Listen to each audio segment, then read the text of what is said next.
Hey there! Ever tried turning on your Ecovacs Deebot T5 robot vacuum, only to see it flash a red light and refuse to work? Won't turn on no matter how many times you press the power button. Frustrating, right? Don't panic, help is on the way. Let us walk you through how we tackled this tricky situation and got the robot back in action.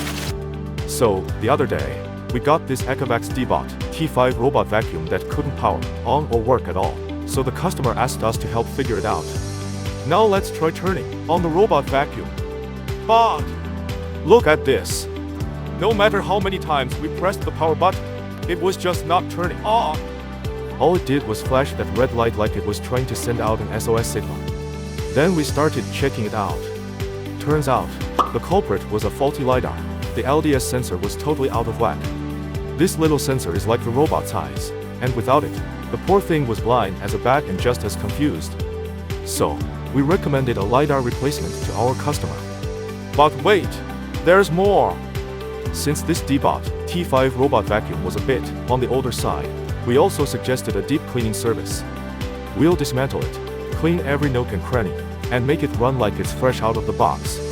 After that, we asked the customer for approval, then started the repair. We made sure everything was spick and span with some thorough testing before handing it back. Check this out!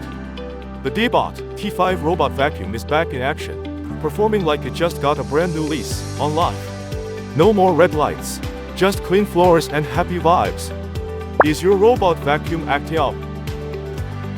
Hit us up, and let's get it back to its best self.